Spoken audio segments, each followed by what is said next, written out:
No Salmo de número 95, versículo 6, nós temos um convite. Ó, vinde, adoremos e prostremo-nos, ajoelhemos diante do Senhor que nos criou, porque Ele é o nosso Deus e nós, povo do seu pasto, ovelhas que Ele conduz. É com esse mesmo convite que eu chego até você para que cultuemos ao Senhor, para que prestemos a Ele aquilo que Ele merece. E, como ovelhas conduzidas pelo Senhor, queremos ouvir a sua voz, queremos ouvir os desafios dele para o nosso coração.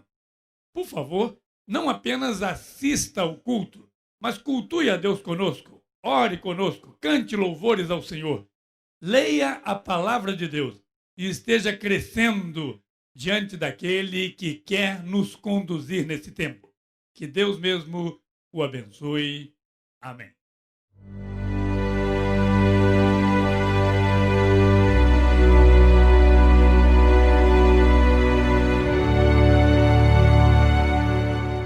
Nós te agradecemos, Senhor, e te louvamos por esse momento de culto.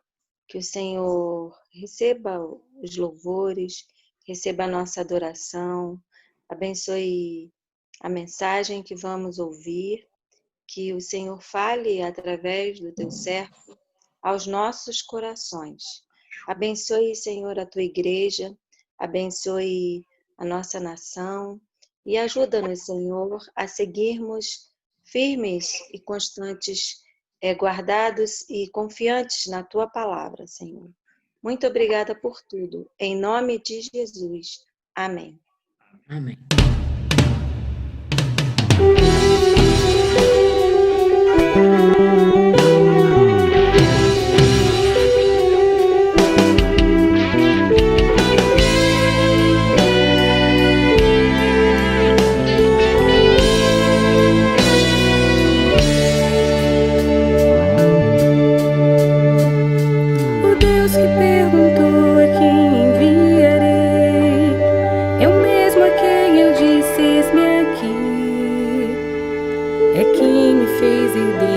Através de Jesus Cristo, e reina lá no céu, onde estarei quando isso aqui passar. Eu Deus do impossível, autor da salvação, quem me convoca a trabalhar. É dele a garantia que a palavra é minha vida, e o seu agir quem impedirá?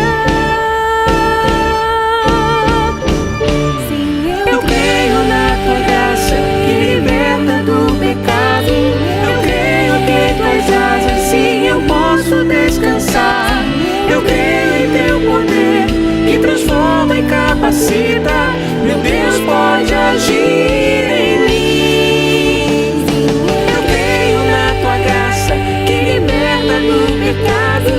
Eu creio que em tuas asas sim eu posso descansar. Eu creio em teu poder que transforma e capacita. Meu Deus pode agir em mim.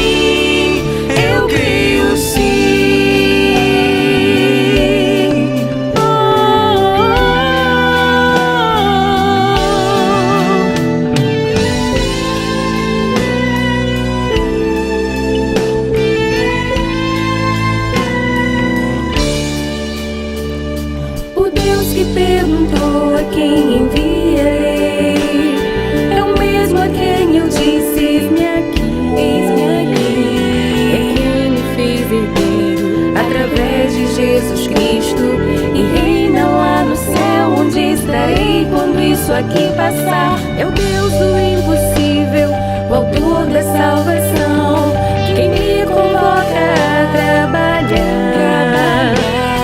É dele a garantia que a palavra em minha vida e o seu agir quem impedirá. Sim, eu creio na tua graça que liberta do pecado. Eu creio que em tuas asas sim eu posso descansar. Eu creio em teu poder que transforma e capacita. Meu Deus pode agir em mim. Eu creio na tua graça que liberta do pecado. Eu creio que em tuas asas sim eu posso descansar. Eu creio em teu poder que transforma e capacita. Meu Deus pode agir em mim. Eu creio sim. Declaro viver para a glória de Deus, entregar minha vida a serviço da cruz e anunciar que só em Jesus encontramos salvação. Declaro viver para a glória de Deus, entregar minha vida a serviço da cruz e anunciar que só em Jesus encontramos salvação. Eu creio na tua graça que liberta do pecado. Eu creio na tua graça que liberta do pecado.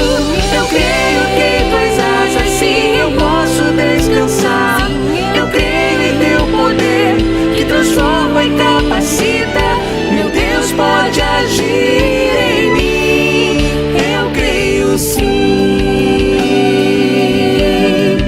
Eu creio sim.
escrever a sua segunda carta a Timóteo, talvez a última carta escrita pelo apóstolo Paulo, ele estava na prisão em Roma.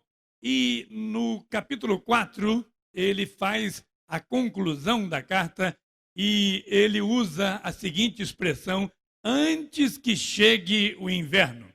E eu quero convidá-lo para refletir sobre isso. Aliás, nesse ano, o inverno chegou para nós no dia 20 de junho, às 18 horas e 44 minutos, chegou o inverno desse ano.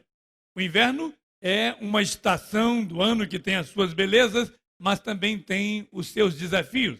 Eu quero usar essa mesma figura de Paulo para refletirmos sobre a necessidade de nos prepararmos para o inverno. Diz assim, 2 Timóteo, capítulo 4, a partir do versículo 9. Procure vir logo ao meu encontro, pois Demas, amando este mundo, abandonou-me e foi para Tessalônica. Crescente foi para a Galácia e Tito para a Dalmácia. Só Lucas está comigo. Traga Marcos com você, porque ele me é útil para o ministério. Enviei Tíquico a Éfeso. Quando você vier, traga a capa que deixei na casa de Carpo, em Troade, e os meus livros, especialmente os pergaminhos. Alexandre, o ferreiro, causou-me muitos males. O Senhor lhe dará a retribuição pelo que fez. Previna-se contra ele, porque se opôs fortemente às nossas palavras. Na minha primeira defesa, ninguém apareceu para me apoiar. Todos me abandonaram. Que isto não lhe seja cobrado. Mas o Senhor permaneceu ao meu lado e me deu força para que por mim a mensagem fosse plenamente proclamada e todos os gentios a ouvissem. E eu fui libertado da boca do leão. O Senhor me livrará de toda obra maligna e me levará a salvo para o seu reino celestial. A ele seja a glória para todo sempre. Amém. Saudações a Priscila e a Áquila e à casa de Onesíforo. Erasto permaneceu em Corinto, mas deixei Trófimo doente em Mileto. Procure vir antes do inverno. Eúbulo, Prudente, Lino, Cláudia e todos os irmãos enviam-lhe saudações. O Senhor seja com o seu espírito. A graça seja com você. Meus amados, cada estação deve ser encarada com naturalidade. Paulo estava, sim, preocupado com os inconvenientes do inverno em Roma. Era inconveniente também para a viagem de Timóteo, caso quisesse ir até lá. Paulo estava precisando de capas, de roupas adequadas. Mas é verdade que, para nós, o inverno pode representar um período de desafios, de dificuldades na vida. Paulo já estava enfrentando um outro tipo de inverno. Por exemplo, vejam só algumas dificuldades de Paulo nesse texto. Ele estava enfrentando oposição, julgamento. Ele estava enfrentando prisão, e essa era injusta, porque ele havia sido enviado pelos judeus, mas não tinha cometido crime algum, segundo a visão do próprio juiz de lá. Ele estava enfrentando solidão, ele estava enfrentando pessoas que amavam mais ao mundo do que a Deus. Ele estava enfrentando a enfermidade de Trófimo, conforme está no versículo 20. Muitas preocupações, e por causa disso ele enviou Tíquico a Éfeso. Quantas dificuldades! Existem circunstâncias que nós experimentamos que são semelhantes ao inverno em termos de desafios. Você pensar, por exemplo, numa enfermidade, numa prisão injusta, numa escassez, numa internação, num isolamento prolongado, uma dúvida, uma dívida, quantas coisas podem gelar o nosso coração? Mas o que é que nos aqueceria? Como esse texto nos sugere a preparação de Paulo para a chegada do inverno. Paulo estava preso em Roma, temendo a chegada do intenso inverno, e se nós compararmos ao clima que existe em nossos dias lá em Roma, o inverno pode chegar a 5 graus negativos. Imagine numa prisão sem a vestimenta adequada, enfrentando um frio tão intenso. Mas Paulo enfrentava também adversidades em circunstâncias tão tenebrosas. Mas Paulo estava demonstrando um grande calor nos seus relacionamentos e na sua fé. Eu quero convidá-lo, então, para avaliarmos a postura de Paulo e aquecermos o nosso coração, não apenas nesse inverno climático que se aproxima, mas nos possíveis invernos de circunstâncias adversas em nossa vida. Podemos ser aquecidos pelo relacionamento sadio e espiritual com as pessoas. Embora Paulo estivesse cuidando de si mesmo também, haja vista que tinha a companhia de Lucas, que era um médico. Olha que informação interessante, um homem espiritual, um homem que já previa o fim da sua vida, mas tinha a companhia de um médico, certamente para ajudar a cuidar da sua saúde. Mas, além disso, ele pediu para trazer a capa para aquecer o seu corpo e pediu para trazer livros para cuidar da sua mente. Paulo não estava preocupado só consigo, mas Paulo tinha também a visão de que precisava cuidar-se. Paulo citou em suas cartas dezenas de pessoas com as quais se preocupava, para as quais enviava saudações e por quem ele orava. Só nesse pequeno texto que nós lemos, há o nome de cerca de 20 pessoas. Paulo cita nominalmente e diz detalhes sobre a vida de muitas delas. Um homem preso em terra estranha, esperando o fim da vida, mas preocupado com a vida de pessoas e muitas vezes sem que essas pessoas merecessem a sua preocupação. É como se Paulo dissesse: o coração de muitos está frio, é inverno já no coração de muitos deles, mas o meu coração está aquecido e eu estou atento a tudo que passa ao meu redor. Algumas pessoas reclusas numa cama, a um quarto, a uma prisão, a uma enfermidade, abandonam a sua atenção às necessidades dos outros. Muitas vezes, eles apenas se atêm a coisas e a si somente. Mas Paulo, no final da sua vida, estava amando pessoas, preocupado com pessoas. Por exemplo, o texto diz que Paulo estava liberando perdão. Na minha defesa, disse ele, todos me abandonaram, mas eu lhes perdoo.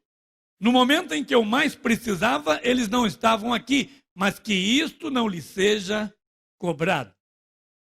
É inverno na vida daquele que só tem uma lista de cobrança para os outros, mesmo que sejam cobranças justas. Muitas pessoas permanecem no inverno por falta de perdão. O seu coração está gélido por causa das cobranças permanentes aos seus devedores. Aqueça o seu coração perdoando.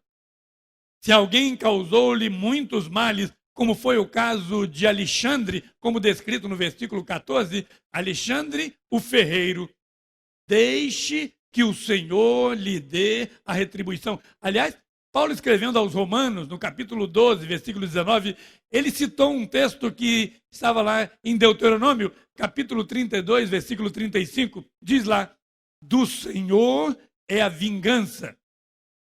É Ele quem recompensa a cada um. Deixe com o Senhor. Ainda como exemplo de perdão, Paulo pede a Timóteo para trazer Marcos, como está no versículo 11. Se você ler no livro de Atos, vai perceber que Marcos foi motivo de discórdia entre Barnabé e Paulo. Marcos estava viajando com os dois, mas resolveu abandonar a viagem. Ainda não sabemos o motivo desse abandono. Isso está registrado em Atos capítulo 15, versículo 39.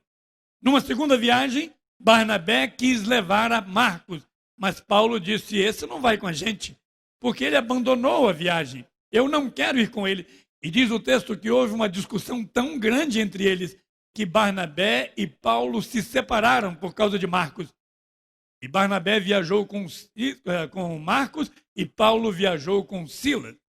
Mas agora, Paulo está escrevendo para Timóteo dizendo: traga Marcos, ele me é útil no ministério. Que exemplo de perdão. Independente do que ele tenha feito, eu o quero perto de mim. Paulo está zelando por pessoas e por igrejas. Disse ele: enviei Tíquico a Éfeso, provavelmente para entregar a carta que Paulo havia escrito para aquela igreja, conforme está lá em Efésios capítulo 6, versículo 21. Certamente a igreja estava precisando, e Paulo queria mandar notícias suas e pedir notícias daquele irmão. Paulo também estava preocupado com Timóteo. Eu desejo que o Espírito de Deus seja com você, versículo 22. Eu desejo que você seja livre dos maus, versículo 15. Eu desejo que a graça de Deus seja com você. Meus amados, como nós precisamos estar preocupados com pessoas. Paulo citou aqui também Trófimo, que estava doente e por causa disso havia ficado em Mileto. Alguém preso em Roma, perto para enfrentar a morte, sofrendo necessidades de livros, de capa, de companhia e preocupado com pessoas que estavam longe dali. Paulo estava enviando saudações a vários irmãos através da carta de Timóteo. Meus amados, precisamos aquecer o nosso coração com um relacionamento sadio com as pessoas. Mas só pessoas não aquecem suficientemente o nosso inverno. Nós podemos e devemos ser aquecidos pelo relacionamento sadio com o Senhor. Existem algumas expressões nesse texto que revelam o relacionamento estreito de Paulo com o seu Senhor. No versículo 17 nós lemos: o Senhor está comigo. Paulo tinha muitos amigos, Paulo tinha colaboradores, mas nenhuma companhia poderia ser comparada, poderia ser trocada pela companhia de Cristo, o seu Senhor. Disse ele: o Senhor permaneceu comigo, eu o senti. A presença do Senhor, meus amados, ela é tão marcante, ela é tão importante, que muitos há, mesmo tendo muitos parentes, tendo muitos amigos, se não tem Jesus, eles estão, na verdade, sozinhos. Por outro lado, se Jesus está comigo, mesmo distante de todos, sua companhia me conforta, sua companhia me traz alento. Em Cristo nós podemos ter um grande companheiro, é o que Paulo estava dizendo. No versículo 17 diz outra coisa sobre o Senhor. O Senhor dá forças para a minha missão. Para que Paulo precisava de forças? Se você procurar um fisioterapeuta, ele vai trabalhar o exercício específico para que um músculo ou um membro carente seja fortalecido. Da mesma forma, o Senhor nos fortalece para aquilo que precisamos. Para que, repito, Paulo precisava de forças? Diz o texto: para que a mensagem chegasse aos gentios e para que eles a ouvissem. Segundo o propósito de Deus, Paulo não estaria precisando de forças para convencer o juiz a respeito da sua inocência. Paulo não estava precisando de forças para obrigar as testemunhas a assisti-lo naquele momento de julgamento. Paulo não estava precisando de forças para enfrentar o guarda da prisão, para lutar contra o opositor Alexandre, o ferreiro. Paulo precisava de forças para que a mensagem saísse da prisão e alcançasse o coração dos gentios. E para isso, o Senhor lhe deu força. Meus amados, às vezes buscamos forças para os motivos errados, para a missão equivocada. Para que você precisa de forças? Em Cristo podemos ser fortalecidos para aquilo que Ele mesmo planeja para nós, para aquilo que Ele mesmo quer de cada um de nós. No versículo 18 ainda diz algo mais sobre o Senhor. O Senhor me livra do mal.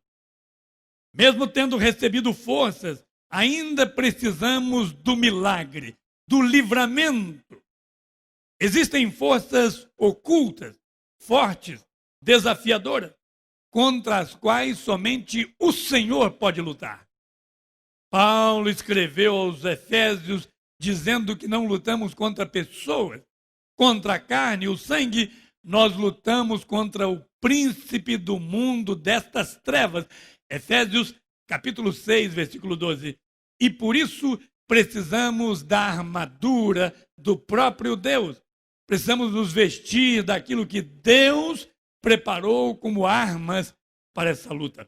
Paulo estava lutando contra políticos injustos em Roma.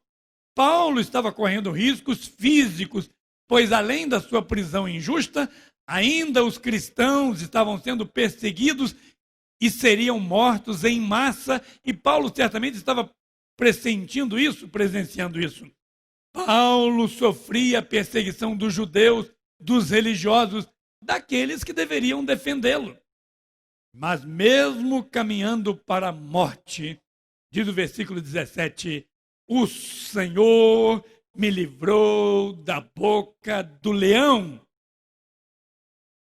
E ainda, versículo 18, me livrará de toda obra maligna.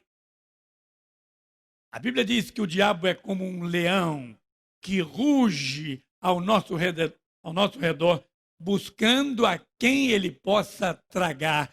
E nós devemos resistir a ele, firmes na fé. Em Cristo podemos ter grande livramento, mesmo que cheguemos a sofrer no físico, mesmo que cheguemos a morrer, como diz a história que Paulo morreu em Roma.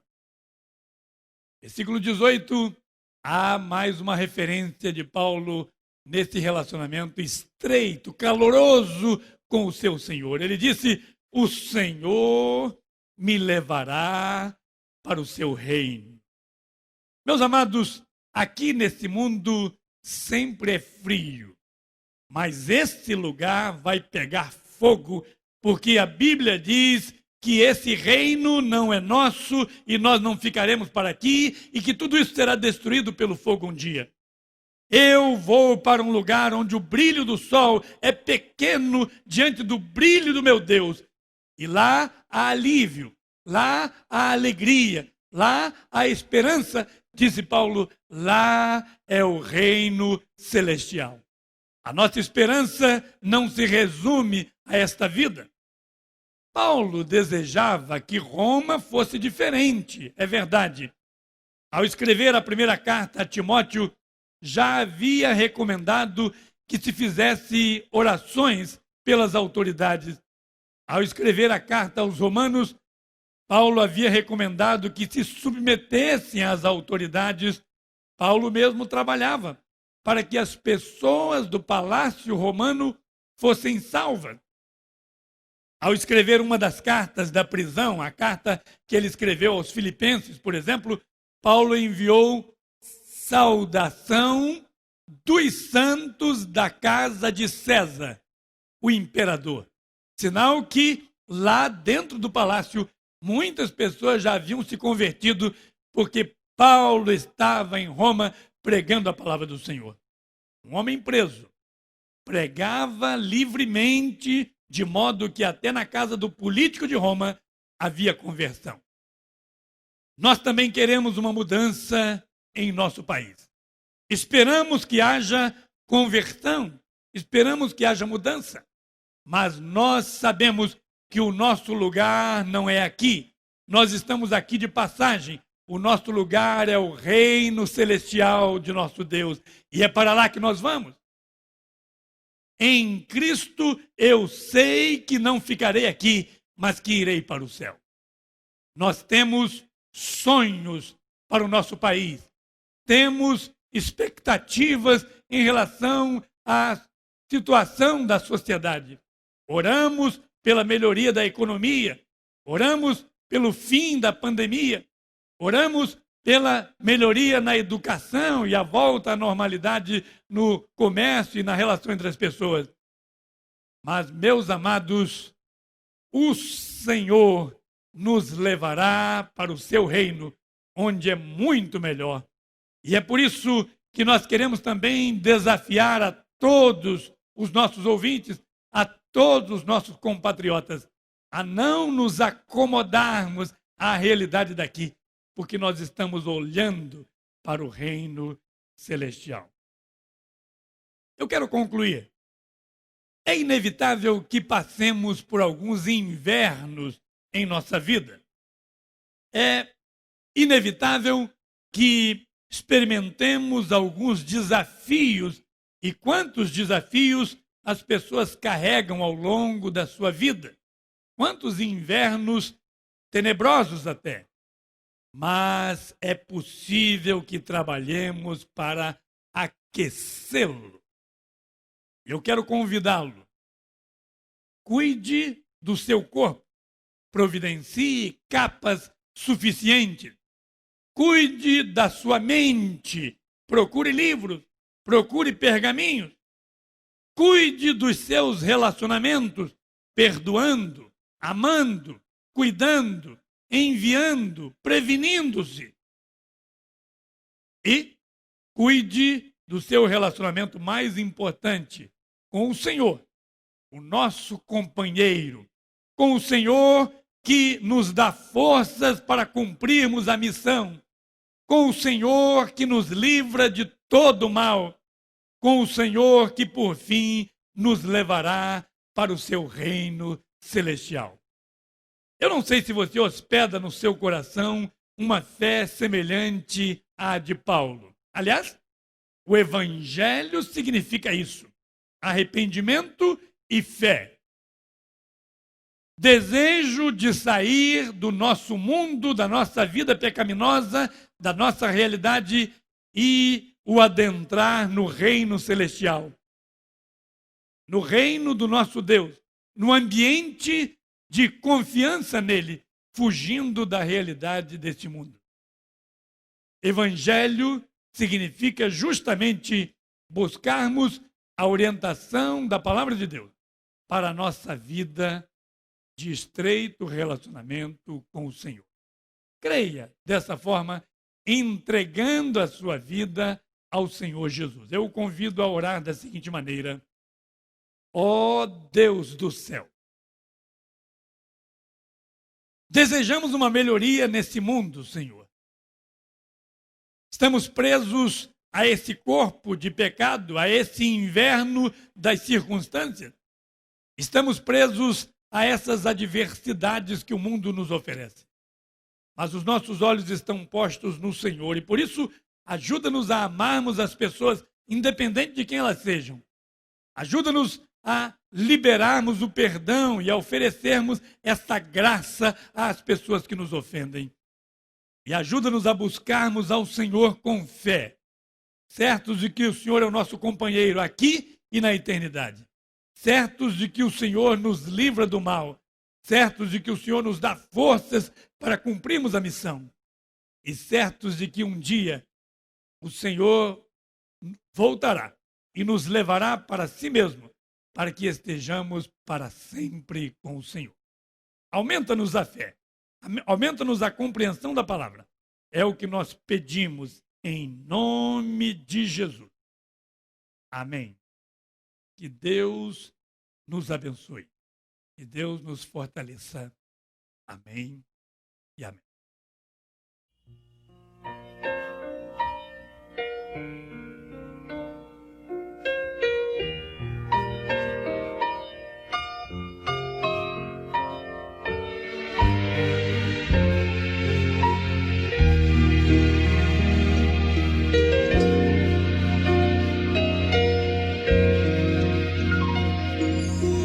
Temos que entender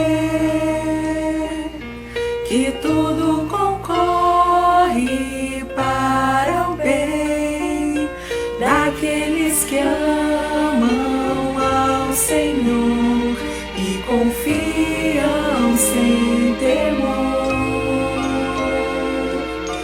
Deus sabe o que é melhor para nós em nosso caminhar. Se pelo vale da morte está passar, sozinho jamais ficará.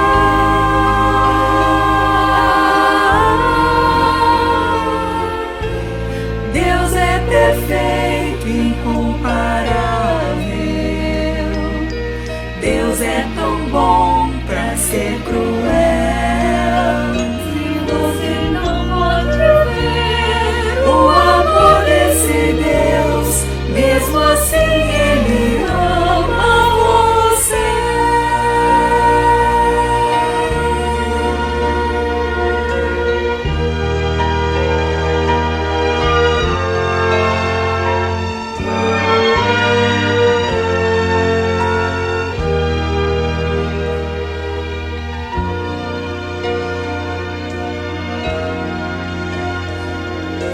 Os planos do Senhor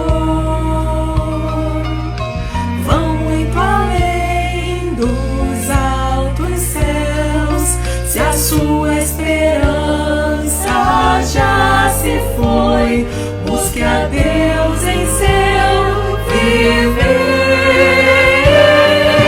Nós vemos o presente, mas Deus o futuro vê. Pois com seu doce amor Deus cuida de você e dele você vai ser.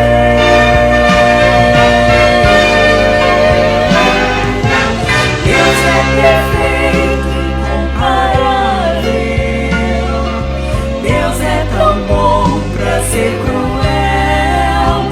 Se você não pode ver o amor desse Deus, mesmo assim Ele ama você. Só nosso Deus é fiel, sabe o que é melhor para você. Deus é perfeito, incomparável. Deus é tão bom pra ser cruel. Se você não pode ver o amor desse Deus, mesmo assim Ele ama você. Mas se você não vê o amor do meu Deus, mesmo assim